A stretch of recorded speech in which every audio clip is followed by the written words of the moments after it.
laughing on the phone with another man. First she called me predictable, said she knew every move I'd make 10 years out. But then I heard her whisper into the phone, "He's like an old rough draft to me. Probably time to throw him out. I just haven't gotten around to it." In that moment, everything I had built over 18 years turned to trash. I didn't walk into the house. I didn't make a scene. I got back in my truck and drove away. 3 days later, I made one phone call. A week after that, she found out the rough draft wasn't just some piece of paper. He was the only wall holding up the roof of her comfortable little world. Black ice on I-65 killed half my route, and dispatch sent me back 6 hours early. Figured I'd surprise Marlene, sit on the porch like we used to, before things got tired between us. Parked the Dodge Ram 2 houses down from our place. Old habit from the trucking life. You don't roll a diesel up to a sleeping house at noon. Walked up through the side yard, and that's when I caught the kitchen window cracked open about an inch. She was laughing. That low laugh she used to save for me, way back when we were dating. I stopped beside the hydrangea, the one her mother planted the summer we moved in, and just listened. Then her voice dropped, and she said his name like she'd said it 1,000 times. Vance. She paused, and what came out next was the thing that ended us. "Honey, he's like an old rough draft to me. Probably time to throw him out. Just haven't gotten around to it." She laughed again. Whatever Vance answered, I couldn't catch. Then her voice went sweet. "Don't you worry, baby. I'm taken care of. Wade made sure of that years ago." My fingers went tight on the windowsill. Wasn't sure I could breathe. 18 years. Every chair in that kitchen, every plate she ate off of, every dollar that paid the mortgage, all of it from me. And to her, all of it was something you toss when you're done. I walked back to the truck slow and quiet, climbed in, and pulled out of the neighborhood without thinking once about where I was headed. My hands shook on that wheel for an hour straight, all the way up to my mother's place in Elizabethtown. Mom's 75 and lives alone in the house I grew up in. I knocked on her screen door around 2. She looked at me, really looked, and didn't ask one question. Just said there was pot roast on the stove and to sit myself down. That night, I lay in my old room. The bed was too short for me now. I stared at the ceiling, and that voice of hers ran on a loop. A rough draft. Time to throw him out. But the part that turned me cold was the other thing. Taken care of. Wade made sure of that. A couple years into our marriage, she'd asked me one night, while we were doing dishes, what would happen if something went wrong out on the road. Jackknife on a mountain pass. Heart attack at a truck stop somewhere out in Wyoming. I'd brushed it off. Promised her not to worry. Explained how I paid a little something extra every month, out of my own pocket, on top of what the trucking company carried. What I didn't say out loud was the size of it. With that little payment in place, if I went off a bridge tomorrow, Marlene would never have to work another day in her life. Own the house outright. Have enough cushion to live easy until she was old. She'd kissed the back of my neck and called me a good man. For 18 years, I figured that was her way of saying she trusted me. Now I knew different. It wasn't trust. It was a lock on her back door, the thing that let her sleep easy in my bed while she whispered into a phone with somebody else. I gave up on sleep around 5. Stood at Mom's kitchen window with a cup of coffee. By the time the cup was cool enough to drink, I'd made up my mind. Hank Mosley's been my attorney 15 years. Handles the LLC, the contracts, the boring stuff. Never sat in his office for anything that hurt before. His place is on the 2nd floor over a bank, right across from Montague's, the steakhouse where the suit and tie crowd takes their clients. I was about to head upstairs when something in Montague's front window caught my eye. Marlene, in a booth right by the glass. A man in his 50s sat across from her, gray at the temples, blue dress shirt with the sleeves rolled up. He had her hand on top of the table, not under it, on top, where anybody walking past could see. She was laughing, that same laugh. I didn't slow down. Walked past, around the corner, up the stairs to Hank's. Sat in his waiting room a good 10 minutes before my hands quit shaking. When Hank waved me in, he took one look at me and shut the door himself. I told him everything. The window, the phone call, the man at the booth. He listened the way old friends listen, quiet, no interruptions. When I finished, he leaned back in his chair and let it squeak. "Wade, listen, house is yours from your bachelor days. Business is yours. Her car's on your loan. You're solid all around." He tapped the desk with his pen. "That little something extra you've been paying every month? That's a private contract you took out on yourself, on your own time, out of your own pocket. Your wife's just listed as who gets paid if you don't come home one day. She never signed anything. She doesn't have to. Nobody made you start it, and nobody's got to sign off when you stop." He set the pen down. One phone call. No signature but yours. I sat in the cab of the Ram in his lot a long while. Then I picked up the phone and made the call. Whole thing took about 4 minutes. The lady on the line asked twice if I was sure, and I told her I'd never been more sure of anything in my life. I drove back to my mother's that afternoon, told her I'd be staying one more night, and I'd be obliged if she didn't ask why. She nodded, set out a second plate, and that was the end of it. That evening I called Eddie Combs from her back porch, asked him to put me on a Memphis run starting Friday, 4 days out, 4 days back. He said he'd line up the load. Didn't ask what was wrong with my voice. Eddie's been married 31 years. He knew better than to ask. Next morning I drove home. Marlene was at the stove when I walked in. Turned around with that morning smile of hers. Asked where I'd been the last 2 days. I kept it short. Told her I'd been at Hank's, sorting paperwork on the LLC, and ended up bunking at Mom's after we ran late. She nodded and went back to her pot. I ate dinner with her that night because I had to. The bag was packed in the garage. The Memphis load was on the books for sunrise. I just needed one more meal across that table to remind myself why I was leaving. Watching her across that table, I noticed for the first time how much she'd aged in the last year or two. Lines around her eyes I hadn't bothered to see. Maybe she'd been lonely on those long stretches when I was on the road. Maybe she'd been scared of getting older.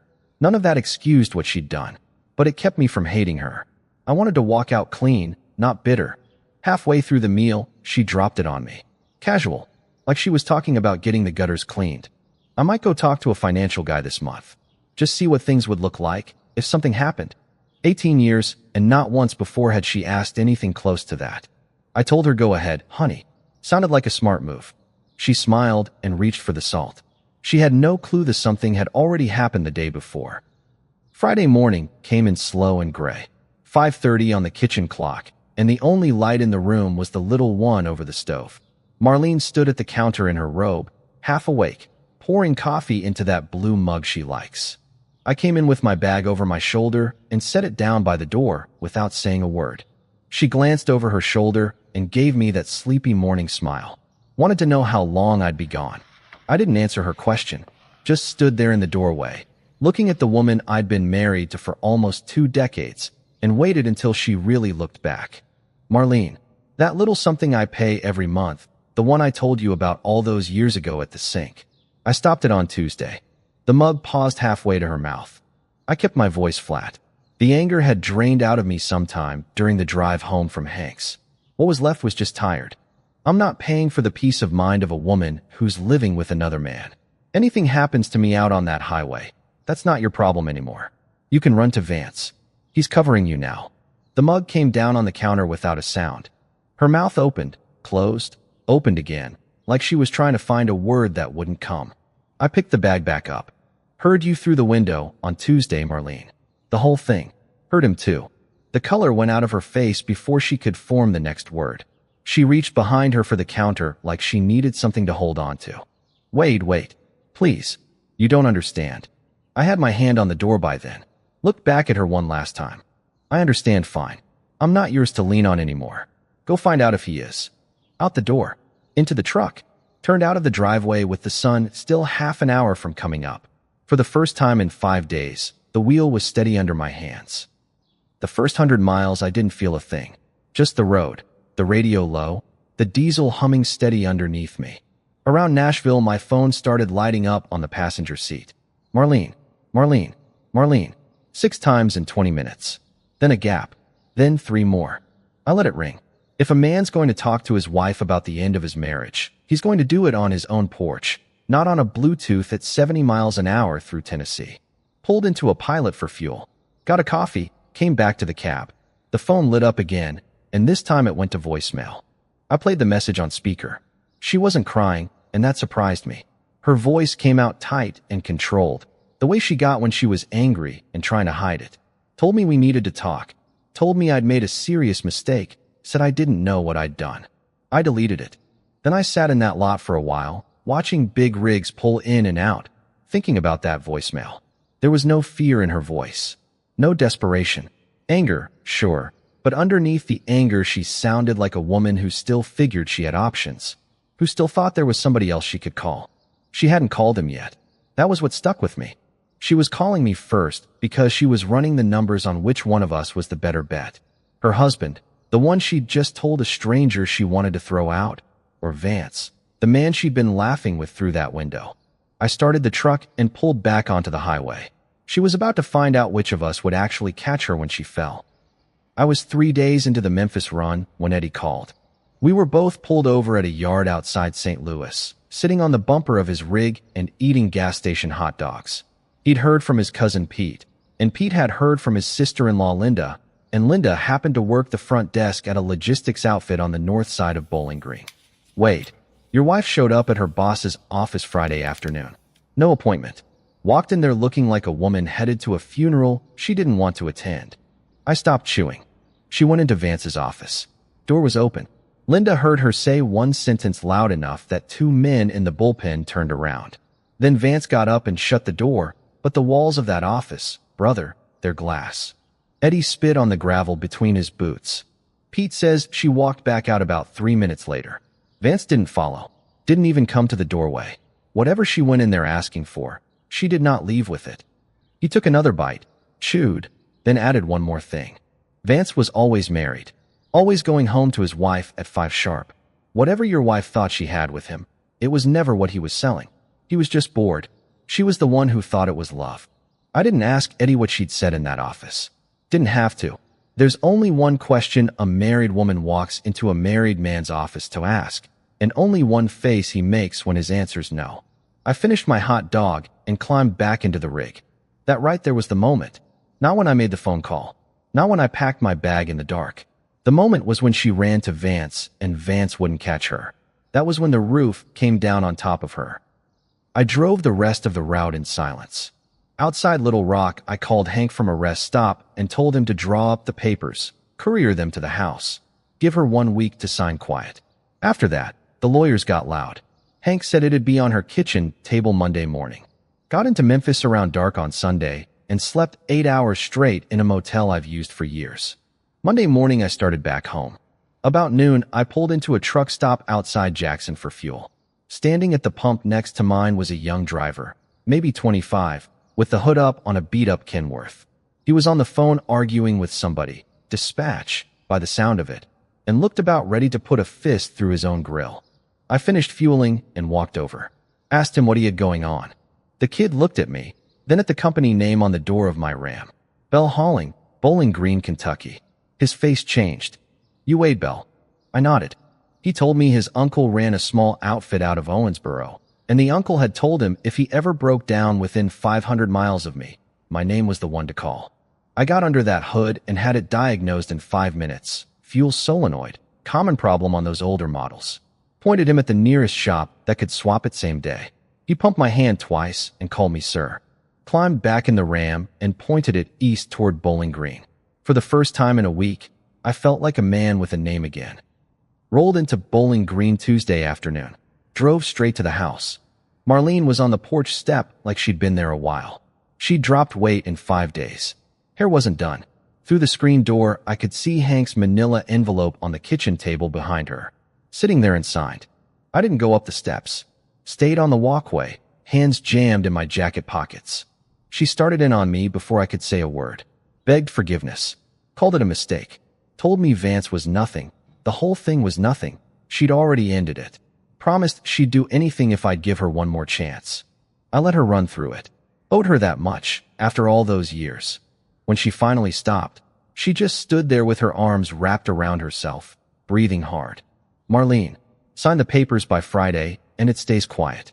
Don't sign, and we go to court. The court will be loud. A whisper came back. Wait, please. I took 2 steps toward the truck. Then something stopped me, and I turned around. Heard you through that window. You called me a rough draft, and you told him I'd taken care of you for life. Those were your 2 big mistakes. She wouldn't meet my eyes anymore. And you went to him on Friday, didn't you? He wouldn't even come to the doorway. She didn't have to answer that one. Her face did the answering for her. A quick flinch, eyes down to the porch boards, a small noise in her throat that might have been the start of a word she couldn't finish. I climbed into the Ram and pulled out of the driveway. She didn't follow, didn't shout, just sank down onto the porch step like the bones had gone out of her legs. She signed the papers Wednesday morning. I stayed at my mother's that week, ate her cooking, slept in my old room, didn't say much. She didn't ask. By Friday it was filed. By Saturday morning the house was on the market. Couldn't sleep in those rooms anymore. 18 years of buying things for a woman who'd been sitting on my own porch swing telling another man on the phone I was something to throw away. You can't sleep in a house like that. Not after you know. Marlene moved up to her sister Diane's place in Cincinnati a few days after she signed. Word came back she called Vance the first week. Then she stopped. Quit going to her job too. Couldn't sit in that bullpen knowing what those people had heard through the glass. As for Vance, small towns don't keep secrets long. His wife Carol heard about the office scene inside of a week. From what Eddie told me, she'd been suspicious for a while, just needed something solid. 2 months later, she filed her own papers. Vance ended up renting a one-bedroom over a dentist's office on the south side of town.